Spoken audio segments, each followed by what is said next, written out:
سلام ګران لیدونکو، د نن ورځې څو تازه مهمو خبرونو ته ښه راغلاست. کاکړ د ډیورنډ په اړه د محقق د خبرو ناګه کړې. د پاکستان پخوانی لومړي وزیر انوار الحق کاکړ ویلي چې د نړیوالو لخوا منل شوي نړیوال نظم په اړه سیاسي هوکړه د مخ پر وړاندې تګ یوازینۍ اغېزناکه لاره ده. هغه د ډیورنډ کرښې په تړاو د محمد محقق دریځ ستایلی وایي چې نوموړی یو معقول غږ دی. کاکړ زیاته کړې چې په تیر کې پاتې کېدل او د ټولنې یوې برخې ته توهمي ویل هیڅ چاته ګټه نه رسوي او دا ډول دریځونه د ستونزو د حل پر ځای اختلافونه زیاتوي. حامد کرزي زرداري ته ویلي زموږ په تاریخي میراثونو خېټه مه اچوه. د افغانستان پخواني ولسمشر حامد کرزي پر خپله ایکس پاڼه په خپاره کړي پیغام کې لیکلي چې د پاکستان ولسمشر آصف علي زرداري په وروستیو کې ادعا کړې چې کندهارا تمدن د پاکستان د ملي هویت برخه ده او همداراز رباب او د ادم خان او درخانۍ ولسي کیسه د خپل هیواد معنوي میراث بللی دی، خو تاریخي اسناد د دې خلاف حقیقت بیانوي. کرزي ټینګار کړی چې د تاریخي روایاتو پر بنسټ کندهارا په لرغونې اریانا پورې اړه لري چې له بامیان څخه پیل او تر سیند حوزې پورې پراختیا درلوده. د هغه په وینا د ننني شمالي هند او پاکستان تمدن په حقیقت کې د ننني افغانستان د تمدن دوام دی. هغه زیاته کړې چې د ملګرو ملتونو علمي او کلتوري سازمان یعنی یونسکو په 2023 کال کې د رباب جوړولو هنر د افغانستان د کلتوري میراث په توګه په رسمیت وپېژانده. کرزي د پاکستان ولسمشر د هغې ادعا په ځواب کې چې دا داستان د پاکستان بللی وویل چې د ادم خان او درخانۍ عشقانه کیسه په معتبرو تاریخي کتابونو کې لکه ملي هنداره د کابل سلطنت په راپورونو او نورو معاصرو منابعو کې د افغانستان د معنوي میراث په توګه ثبت شوې ده. حامد کرزي په پای کې د حقایقو پر درناوي ټینګار کړی او یادونه یې کړې چې کلتوري او تاریخي ارزښتونه باید د سیاسي اهدافو لپاره تحریف نشي، ځکه د دې اثارو ریښې په څرګند ډول د افغاني تاریخ او کلتور سره تړلې دي.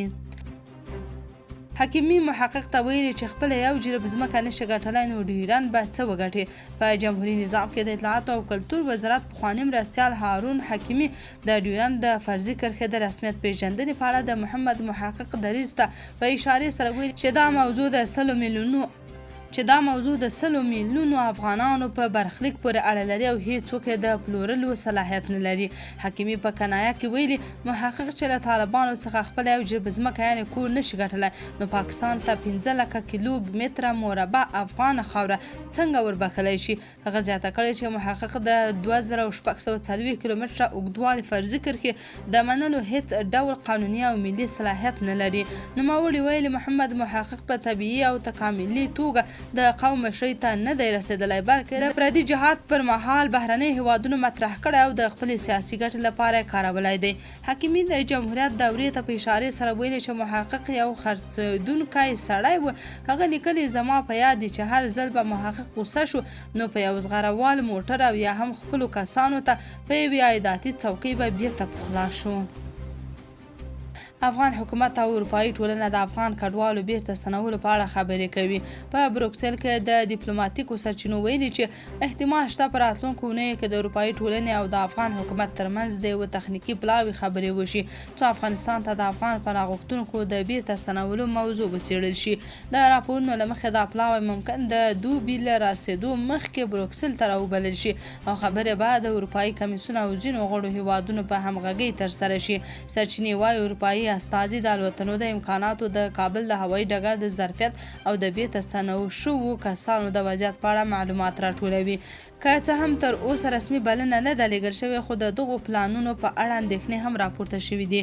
د بشري حقونو ځینې سازمانونه وایي چې افغانستان لا هم له جدي بشري ناورین سره مخ دی او د خلکو بیرته ستنول خطرونه لري. هیله نجیب وایي امریکایي عسکر د شتمنو د جیبونو ډکولو قربانیان دي.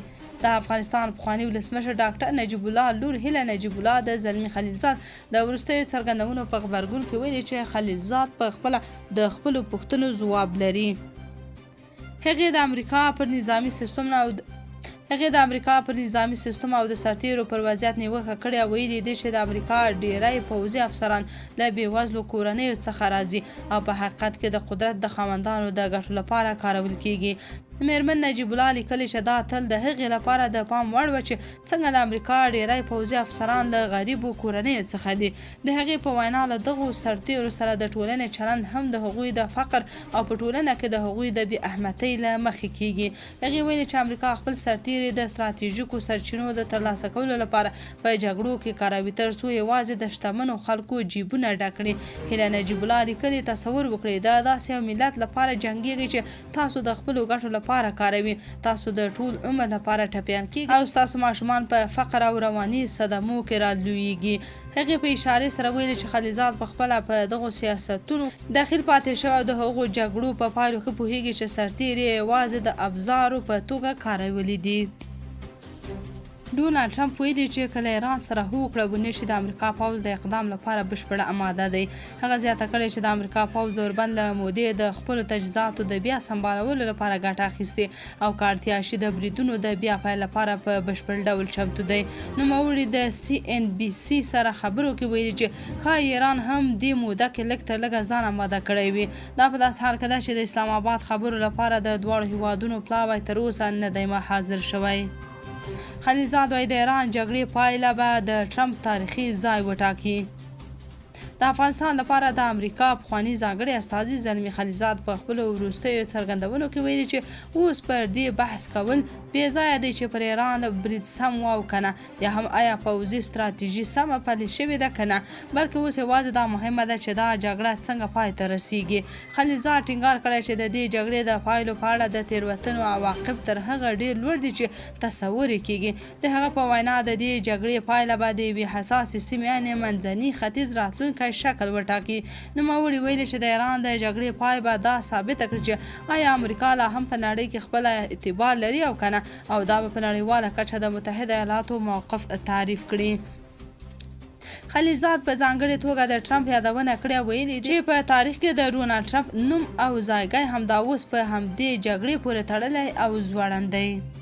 ایران لا هم د امریکا سره د خبرو لپاره د پاکستان پلازمین اسلام آباد خپل پلاوی نه دی استولی. ایران او امریکا یو بل تورنوي چې د 2 اونۍ اوربند مات کړی. هغه اوربند چې ټاکل شوی د چهارشنبې تر ورځې پای ته ورسیږي. راپورونه وایي له همدې امله د جګړې د بیا پیل احتمال په زیاتېدو دی او سیمه له نوې بېثباتۍ سره مخ کېدای شي. راپورونه زیاتوي چې د خبرو د بیا پیل لپاره چمتووالی لا هم بشپړ نه دی او د دواړو لورو ترمنځ بې باوري پر خپل حال پاتې ده. همدارنګه د احتمالي مذاکراتو د بریالیتوب په اړه شکونه موجود دي ځکه تر اوسه هیڅ عملي ګام نه دی اخیستل شوی. کارپوهان باور لري چې که خبرې ژر پیل نشي او اوربند ونه غځول شي نو ښایي وضعیت بېرته تاوتریخوالي ته ولاړ شي.